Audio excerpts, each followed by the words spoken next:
You're a nuisance, so go to an orphanage. Those were the unbelievable words that my stepmother Tiffany said to me. Her boyfriend Kyle also seemed to find this amusing and was laughing, saying, "Orphanage, orphanage." Earlier, Tiffany had dragged me out of the car's back seat and made me sit in front of an orphanage building. "Tiffany, why are you doing this?" "Shut up. I'm giving up being your mom. You can just cry here and pathetically try to gain sympathy. If you're lucky, some kind person will help you." I was left alone, at a loss, as the car drove away. When I was left alone, I felt a wave of regret and anxiety, and tears welled up in my eyes. Looking back, I think I had been holding back tears even when I was sad. I figured that in this situation, it wouldn't be embarrassing to cry. I buried my face in my arms and sobbed. I was filled with anxiety about the future. I don't know how long I was there. It seemed like it was getting dark. That day marked a sudden and drastic change in my destiny. My name is Mary James. In my area, a coming-of-age ceremony is held for those who have turned 20, which I just did. I had been preparing for this day. I was dressed in a furusode, a formal dress with a traditional pattern handed down to me from someone dear. It was a mix of fresh feelings and old memories. I want to look back on my life so far. Looking back, my life was intense from the moment I was born. My biological mother passed away right after giving birth to me. My father, George, raised me single-handedly with great care. My father had been focused solely on work until then and knew nothing about housework or childcare, but he apparently made a considerable effort. I don't remember feeling dissatisfied with my life with my father.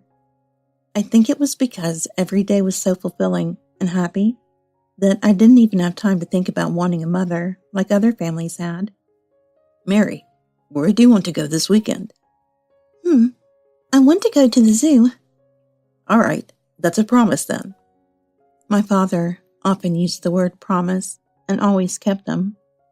He never cut corners, even when dealing with a child. When my father said promise, he would keep it no matter what.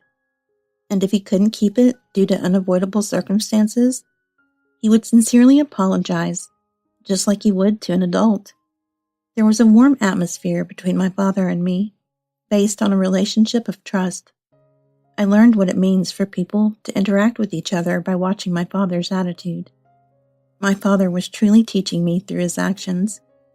My father held an important position at his company and was financially well off, so he raised me without any hardship. He apparently didn't want me to feel ashamed because I was being raised by a single parent. "Mary, I want you to take singing lessons." "Okay. I'll see you next week. It's a promise, okay?" My father provided me with fine clothes and belongings and generously allowed me to take lessons. The chorus lessons I started this way would greatly influence my life. However, when I was 8, my father fell ill. I remember how painful it was to see my father getting thinner and thinner. Eventually, my father decided to stay in the hospital, following his doctor's recommendation. My aunt, my father's older sister, came to help, but life became inconvenient. She seemed to be a busy person and had almost no interaction with my father. Even so, she seemed to make time to come and help because there was a small child. I felt apologetic for being under her care. In fact, I haven't seen my aunt since then. More than that, I was grateful to the nurse, Tiffany, who diligently took care of my father at the hospital. One time, when I went to visit, Tiffany was cleaning my father's dishes and kindly spoke to him. "Mr. James, you were able to eat a little more today. Eat a lot and get well soon." "At this age, I never thought I'd be taken care of like this. It's embarrassing. But you're so kind that I can't help but rely on you." Even while suffering from his illness, my father started to open up to Tiffany little by little. Eventually, he declared that he would be discharged from the hospital and remarry Tiffany at the same time. Tiffany knows everything about me. was my father's favorite phrase at the time. He probably meant that she had taken care of him down to the smallest detail. She was 27 at the time, which seemed too young from a child's perspective. But both my father and Tiffany seemed serious about it, so my concerns quickly faded. Tiffany apparently quit her job in anticipation of the wedding. Not only was she young, but she was also so beautiful that even I, as a woman, felt intimidated. I, who had never seen a young woman up close, was flustered. Suddenly, I would be living in the same house as Tiffany, sharing meals and daily life with her. It was a new experience for me. However, a shadow began to fall over our new life. My father was often away on business, and during those times, Tiffany gradually started to neglect me.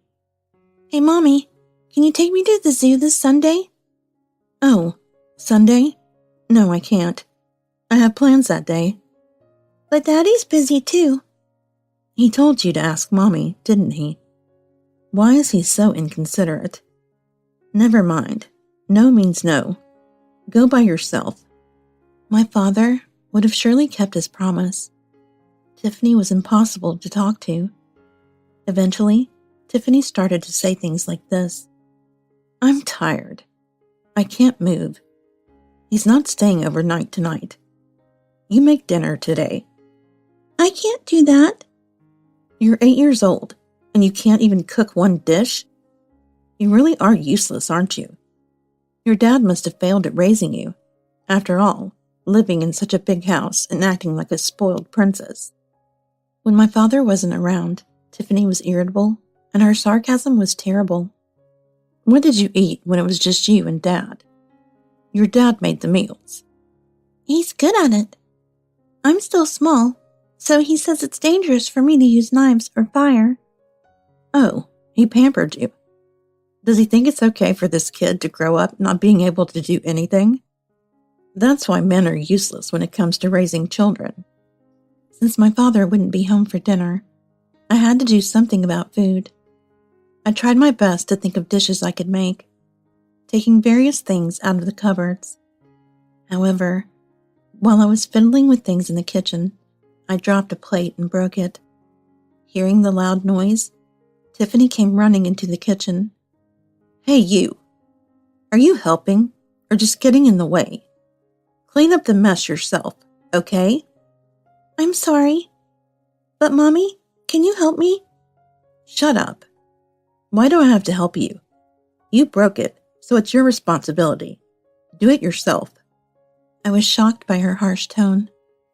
I was in shock from breaking the plate and confused about what to do, and tears welled up in my eyes. The plate I broke was a precious memento of my late mother, a very fine piece, as my father had told me. Tiffany didn't care about my feelings at all. "You're so clumsy. You're useless.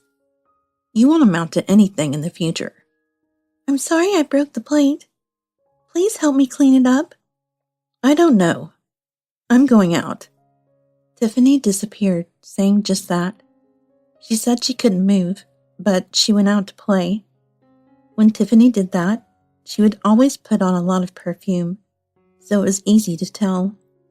Even without her physical presence, the strong scent lingering in the entryway was proof enough.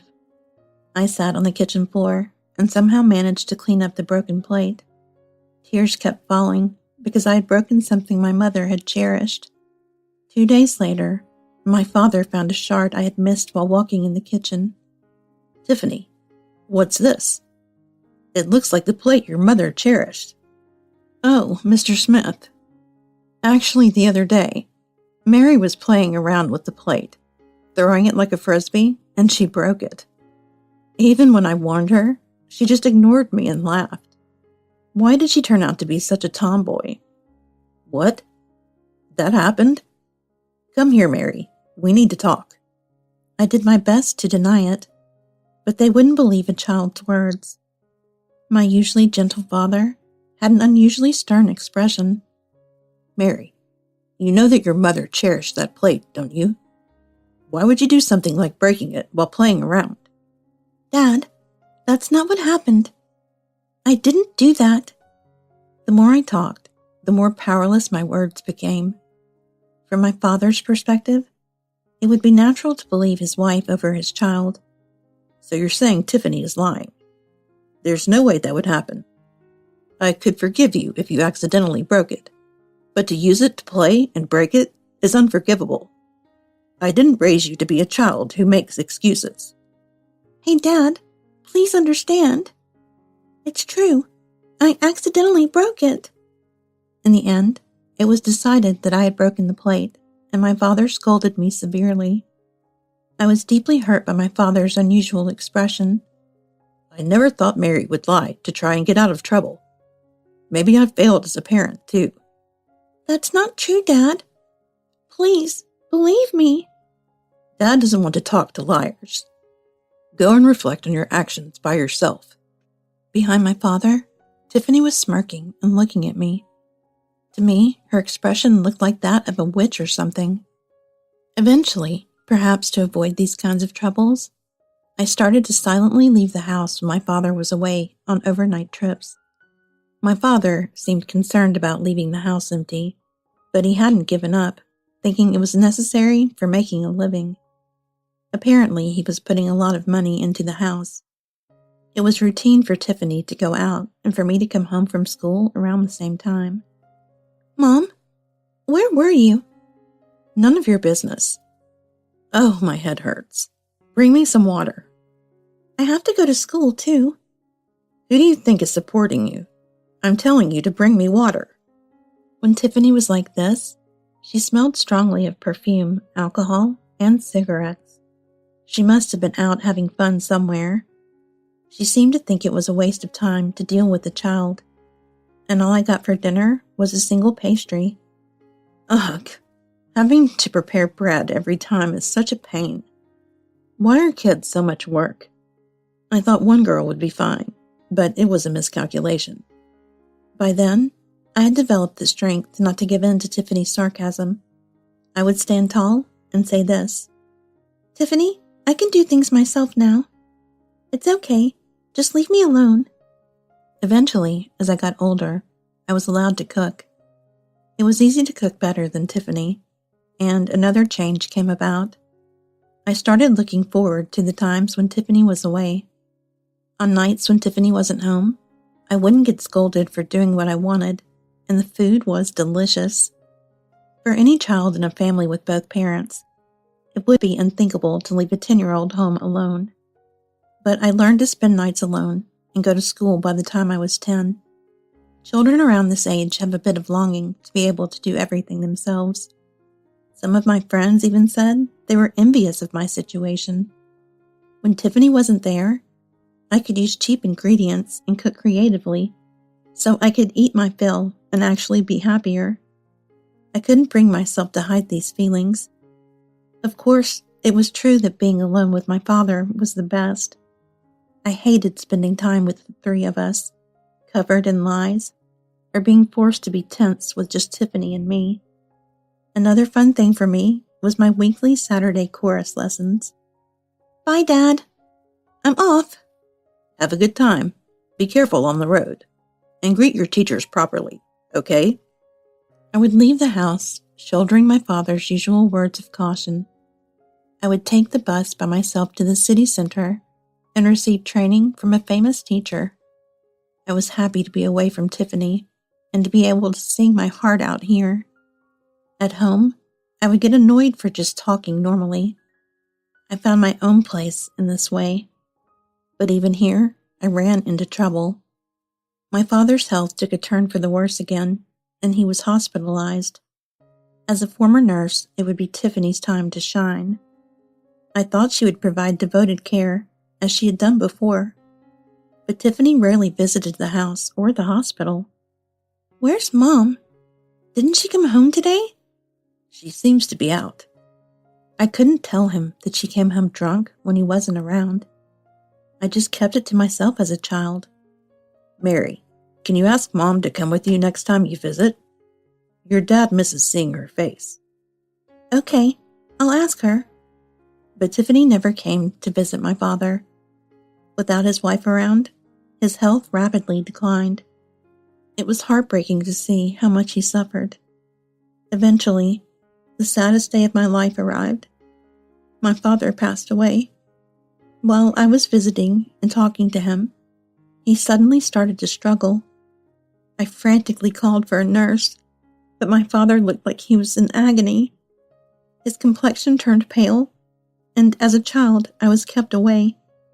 I was told to wait in a separate room. The next time I entered the hospital room, my father was hooked up to tubes and surrounded by medical equipment. For a 10-year-old, it was too much to take in. Eventually, a machine beeped, signaling the end of my father's life. "Dad will get better soon, right?" By the time the doctors explained each event to me, and I understood, tears were overflowing. People were moving around busily.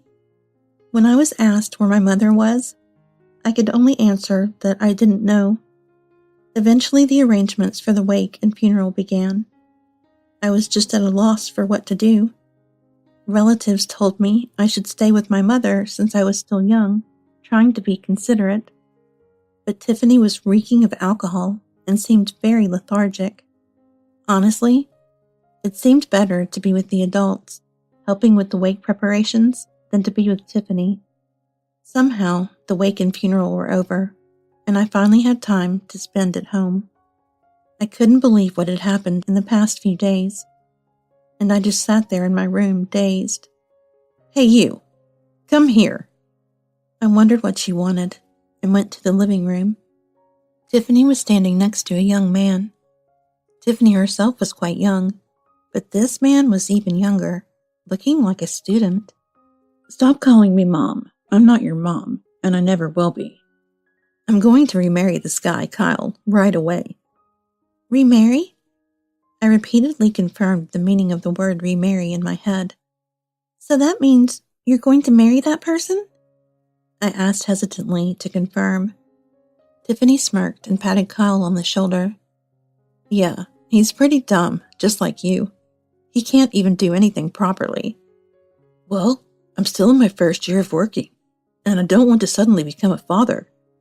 Get rid of the nuisance somewhere." Seeing the two of them having fun, I realized that I had no place here. Their relationship seemed like it had been going on for more than just a day or two.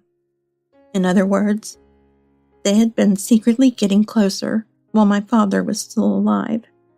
Tiffany had probably been going out to see Kyle all this time. That must be why she drank and partied while my father was suffering from his illness. That said, now that my father was gone, if I was thrown out, a 10-year-old like me would be lost immediately. There was no one I could rely on nearby. As if reading my mind, Tiffany smirked. "All right, get ready to go out. Get in the car." "Could it be the zoo?" "Who knows? You'll find out. Now hurry up." They seemed to be willing to spend time with me. That would be uncomfortable, but at least I would have a roof over my head and food to eat. Where were they taking me? I was a little excited. A small pouch was placed in my lap as I sat in the back seat. It was something my father had made for me a long time ago. Eventually, the car stopped in front of a large building. "Where is this?" It didn't look like a zoo. I was confused by the unfamiliar large building. The next moment, Tiffany pulled me out of the back seat and made me sit in front of the building. "Mom, why are you doing this?" "Shut up. I'm giving up being your mom. You can just cry here and pathetically try to gain sympathy. If you're lucky, some kind person will help you." I was overwhelmed by Tiffany's intensity. She was yelling loudly, as if trying to blow something away. "Why can't we live together anymore?" "Of course we can't. I have Kyle now. We're going to live a life of luxury, using the house and vacation home your father left behind. Oh, I can't wait for our new life. You're a nuisance, so go to an orphanage." Kyle also seemed to find this amusing and was laughing, saying, "Orphanage, orphanage." But you know, just leaving a kid like this in front of an orphanage isn't going to do much. They'll just be abandoned. Well, it's not my problem. That's fine. It is what it is. See, I even gave her a little pouch. That's my kindness. Hopefully someone will pick her up. They were going to abandon me without hesitation, and their expressions were terribly cheerful. Eventually, they got into the car. I was left alone, at a loss, as the car drove away. When I was left alone, I felt a wave of regret and anxiety, and tears welled up in my eyes. I realized that I had finally lost my family. Looking back, I think I had been holding back tears, even when I was sad. I figured that in this situation, it wouldn't be embarrassing to cry. I buried my face in my arms, clutched the pouch tightly, and sobbed. All I had with me now was this pouch and a thin coat. If the harsh winter came, I wouldn't be able to survive. I was filled with anxiety about the future. I don't know how long I was there. It seemed like it was getting dark. "What are you doing here?" Someone called out to me in a soothing, gentle voice. I looked up, but my vision was blurred with tears, and I couldn't see the person's face. Anyway, I had to answer. "My mom abandoned me." The person seemed very surprised. "You married James, aren't you? Do you recognize me? I'm Nancy Hunter from the choir." "Huh?"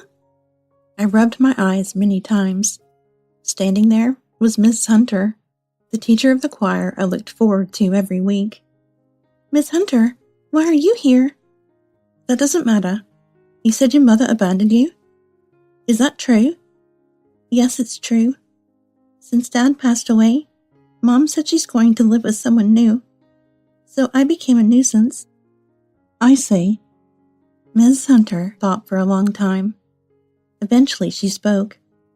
"Anyway, come to my house for tonight. We can talk more comfortably in a warm room." I felt relieved that I had found a place to stay for the night. It turned out that Tiffany had said that as soon as the conditions were right, she would file the marriage registration with Kyle. In hindsight, there was a 6-month remarriage prohibition period for women, so she was probably planning to wait that out and get married as soon as possible. I ended up being caught in Tiffany's selfish life plan. Ms. Hunter's car was warm, with a fluffy seat and elegant music playing. Sitting in the passenger seat, I cried again. Ms. Hunter watched over me. "It must have been tough, Mary." "It's okay. Let's take it easy at my house tonight." We eventually arrived at Ms. Hunter's house. Besides being a choir member, she also gave private lessons at home. It was a cute, Western style with a sign that said music school. I was led inside and given a warm drink. My husband and I are 50 years old, and we've given up on having children. But sometimes we go to facilities like today and volunteer for children without parents. We meet up when we have the time. Oh, it sounds like my husband is back. There was the sound of a car, and a man entered the house. Her husband looked a little surprised, but after hearing Miss Hunter's explanation, he seemed to understand and smiled. It was a gentle smile that reminded me of my father. As I calmed down and looked around, the whole space felt like the home where I used to live with my father, filled with a warm atmosphere. After a long time, I felt like I had found my place, and I was happy. That night, I was given a fluffy bed and was able to sleep without any worries. From that day on, Miss Hunter did everything she could to help me. I was able to spend my time peacefully, even though it was a complicated time, being in the upper grades of elementary school. Miss Hunter was a specialist in teaching music to children. She knew not only about music, but also about child psychology. I was able to feel safe and rely on Miss Hunter. 2 years later, the house phone started ringing incessantly. If you didn't answer, it would stop, but then it would immediately start ringing again. It was unsettling. It was what you would call a crank call nowadays. It was so noisy that I answered the phone. "Hello?" "Ah, you finally picked up." I could tell the person on the other end was a woman, but her voice was raspy, and I couldn't tell her age. I had no idea who it could be. "Hello? I'm Tiffany James. I was shocked. I never expected the person who abandoned me to call me. Aunt Tiffany, it's Mary here. Aunt, I'm still young, you know. I raised you for 2 years. You should have more respect. I was sure of it now. This way of speaking was definitely Tiffany's. Come to think of it, when she would come home after being out all night, she had a voice like this. If the person herself is on the phone, then this is quick. You were on TV yesterday, weren't you? It was replayed many times on the news. Oh, you mean that? I continued to be a member of the choir, and the other day, I performed at a concert. It was a famous artist backing chorus.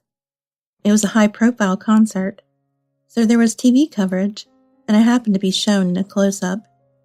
I found out about it on the news the next day. You must be earning a lot, being in such a place. I was surprised. Since you were on TV, I quickly looked up the choir and contacted your teacher's house. I was going to ask her for your whereabouts, but since you answered the phone directly, this is easier. You owe me, right? Use the money you're earning to take care of me. I couldn't be bothered to respond. Fine. I'm nearby. I'm coming over, so wait for me. She hung up the phone. After a while, I heard a car. I went to the front door with trepidation. A woman got out of a car that was parked in the middle of the road. She slammed the door loudly and walked towards me with large strides. A music school, huh? How pretentious and annoying. I don't appreciate you insulting my respected teacher, I retorted, unable to hold back. I was abandoned by you. I was picked up by my chorus teacher that day. I've been living here ever since. So it all worked out for you. You managed to gain the sympathy of a wealthy person. Good for you, finding a place to live. Tiffany, who was saying this, looked terrible. Her face was swollen, and her complexion was bad. Due to days and nights of drinking and smoking, her throat was damaged, and now she had a raspy voice, unbecoming of her age. Her skin was rough, and her once beautiful appearance was gone. When was the last time I was captivated by Tiffany's beauty? However, I rationalized it. It was only 2 years ago. Her transformation was pitiful. Seeing our exchange at the entrance, Miss Hunter came out of her room. What's going on? Who are you? Before Tiffany could answer, I spoke up, not wanting to involve my precious person in this mess, even as a child. Miss Hunter, please go inside. This is my problem. This auntie keeps calling earlier. She looked up your contact information and address and came here. I'm sorry, Miss Hunter. This person used to be my dad's wife. Oh, is that who this is? Well, okay. I wanted to hear her side of the story too. I was hoping to meet you once, but I didn't expect it to be like this. Miss Hunter, be careful. This auntie seems dangerous. Coming all the way here after finding out your contact information and address from your website? Miss Hunter gave private music lessons, so her home address was listed on her website. I never imagined that someone would misuse it like this. Hey you, stop calling me auntie. That old hag next to you is way older. Don't be so rude. My mother is this person here. Huh? Tiffany was stunned. Calling Miss Hunter mother seemed to have caught her off guard. I became a member of this family. Miss Hunter is my family now. I don't want some stranger interfering. That's impossible. I never gave permission. Taking a child without the mother's permission is unthinkable. Or is this old hag after money too? Miss Hunter explained, taking pity on Tiffany, who was using such vulgar language. Mary's father has passed away. You didn't go through the proper adoption procedures when you married him, did you? Therefore, legally speaking, you and Mary are strangers. We can legally adopt her without your permission. I don't want to hear your complicated excuses. You must have tricked this child. You're probably planning to exploit her for money, right? When you get older, You start worrying about retirement, you see. Miss Hunter frowned. She seemed to be in disbelief that Tiffany could say such things. To think that there were people in the world with such twisted hearts who would think of an innocent child as a means to an end. I have no such intentions. Mary is my precious family, Miss Hunter stated clearly. Her firm tone seemed to have gotten through to Tiffany, who then became agitated. Don't act all innocent. You're probably making this kid sing and making money off her, right? How much did you get from that concert? Hand it over already. No. The concert is just a hobby. The concert was a collaboration that happened because the artist and I are personal friends. The proceeds are going to charity. Stop lying. You must be hiding your profits. Women like you are the greediest behind the scenes. Tiffany and Miss Hunter's conversation was going nowhere. Even the usually calm Miss Hunter was showing signs of irritation. Please stop with the vulgar language. It's not good for Mary either. Miss Hunter was right, but that was just who Tiffany was. This is what it means to live in different worlds, I thought. Then, as if she had just thought of it, Tiffany started making a fuss. Oh, right. You snatched this child's money pouch. You took her home because you realized what was in it, didn't you? Please, don't say such absurd things. After moving in with Miss Hunter, I remembered the pouch that Tiffany had given me. I thought it might have contained a favorite toy or something, but when I opened it, there was a bank book inside, and one bank statement. Tiffany, despite her character, had given me a bank book in my name. If it had been Tiffany's personally, she likely would have taken the bank book for herself. However, the PIN for that account was a secret number between my late father and me. Tiffany probably tried to take it out, but couldn't access the account. We did check the contents of the pouch. There was a bank book inside, and the account contained your father's inheritance. We thought Mary was too young to handle such a large sum of money, so we've been managing it for her. See, you did take it. You must have used it all up by now, haven't you? You're all the same. You can't resist money. Tiffany was spitting as she spoke, but Miss Hunter firmly shook her head. I asked her, bewildered, "Did you think about nothing but money the whole time we lived together?" What are you talking about? I overheard you talking on the phone right after Dad passed away. As a nurse, you were stealing patient information and looking for wealthy people, right? That's why you targeted Dad. You heard that? Tiffany fell silent, probably not expecting me to say that. Miss Hunter was pale with anger. I'll say this without holding back. You're despicable. Using your position as a nurse to find a way to make money? Nurses are supposed to be respectable professionals. Don't you have any pride in your profession? Huh. Tiffany snorted and glared at Miss Hunter. Oh, shut up, you pretentious hag. You're a good match for this kid. What's pride? It's useless. It's not worth a dime. I could easily understand Tiffany's feelings. I don't think she has any pride. This woman was after my dad's money. I don't want to admit it, but that's the truth. Because you're a swindler, you can't trust other people, right? How sad. There are miserable people in this world, aren't there? You targeted not only my father, but also viewers after seeing me on TV, huh? When we were living together, you only talked about money. When Dad and I were together, we never talked about money. But when you were around, it was always about money. I frowned. Miss Hunter seemed to have realized something from my reaction. You've had a terrible life, haven't you? Even now, why are you in such a disheveled state?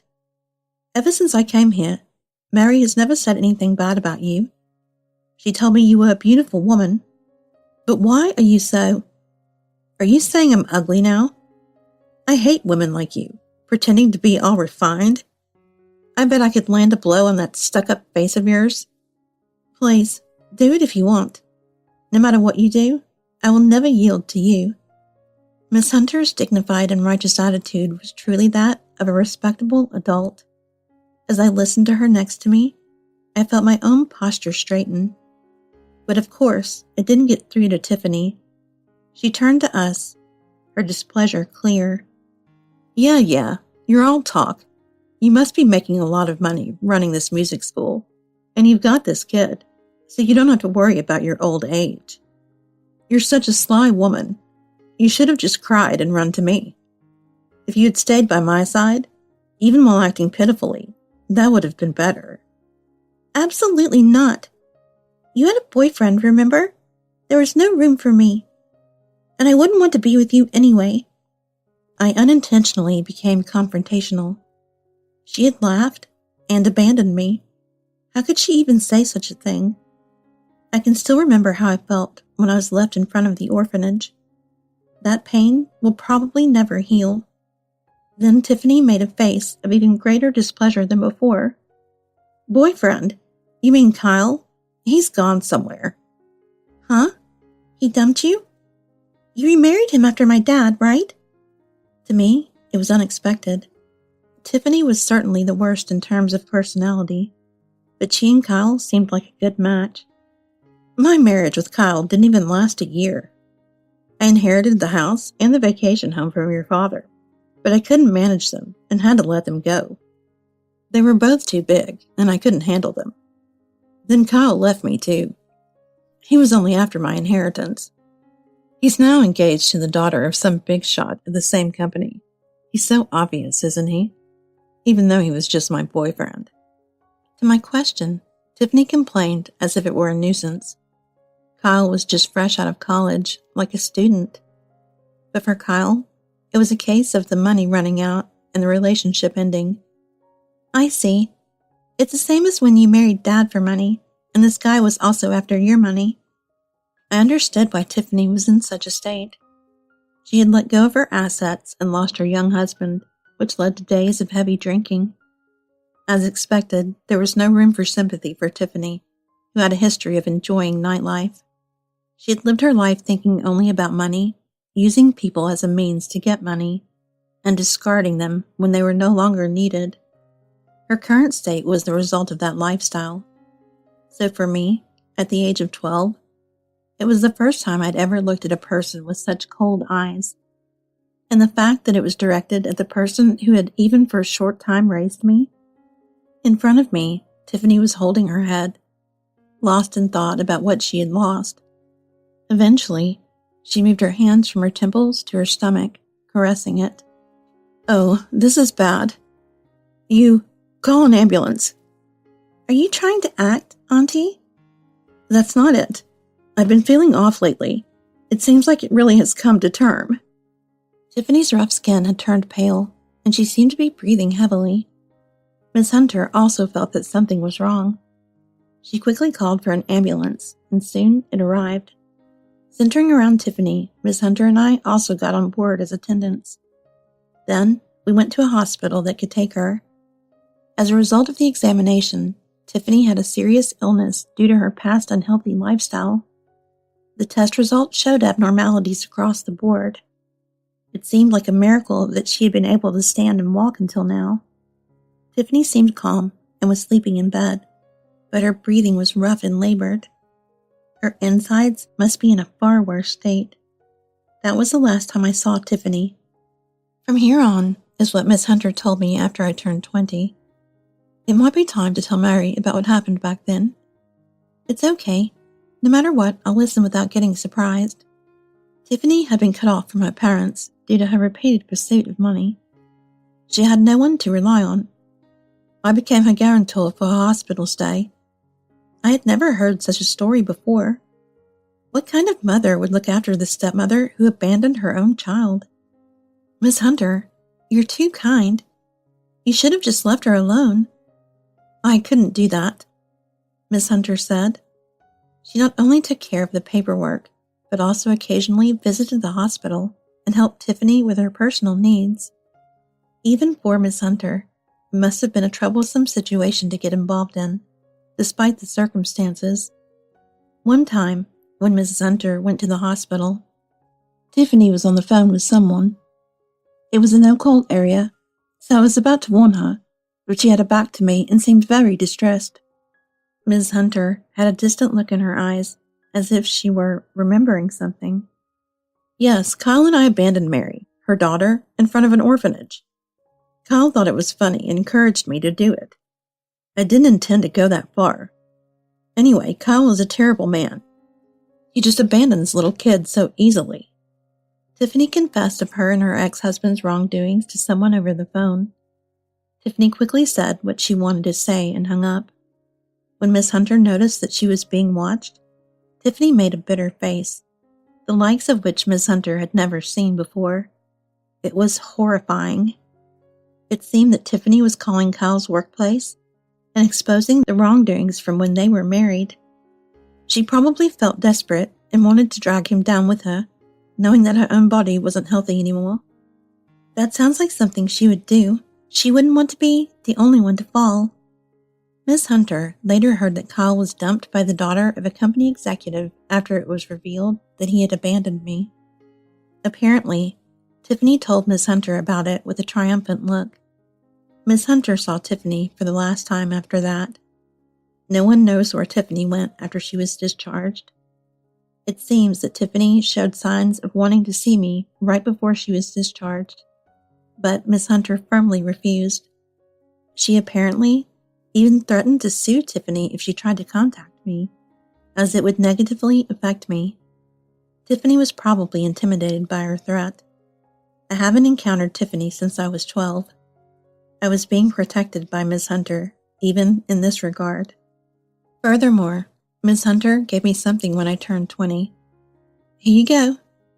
What's this? Oh, that pouch from back then. Before me, a handmade pouch with a familiar design. I've kept it as it was. Your bank account contained the inheritance from your father, right? I asked you for the PIN once before. I've been managing that money for the past 10 years. When I opened the bank book, I saw that it contained a fortune far greater than the original amount. Miss Hunter? No, Mom. Thank you so much for everything. It's rare for you to call me Mom. Because you're my teacher, Mom is a more special title than that. Thanks to Miss Hunter's thoughtfulness, I had acquired an irreplaceable asset. Thanks to that, I'm still able to enjoy my weekends even now. Mary, I have the new sheet of music ready for everyone. Yes, I understand. I'm now working as an assistant for Miss Hunter's choir. Living with Miss Hunter allowed me to practice music more, and my talent apparently blossomed. I think Miss Hunter's influence was a major factor in helping me develop my skills, though. Anyway, I now attend a music college, and have reached a point where I can help with music lessons. Miss Hunter, who let me study what I love freely, is truly like a parent to me. I'm deeply grateful to Miss Hunter, just as I am to my real father. When I close my eyes, I often see the smiling faces of the children going home, saying, "Goodbye, Miss Hunter." The moments when I connect with the children are the most healing of all. Before I knew it, the children started calling me teacher too. I'm no longer considered a child and have fully entered adulthood. And now, the coming of age ceremony is about to begin right in front of me. I'm excited to meet my classmates, all dressed up in colorful formal attire. But I secretly think my attire is the most beautiful. That's because I'm wearing a kimono that Ms. Hunter wore when she came of age, making it the most special one for me. When Miss Hunter offered to let me wear this, I felt a sense of responsibility as an adult, and it was a very sobering moment.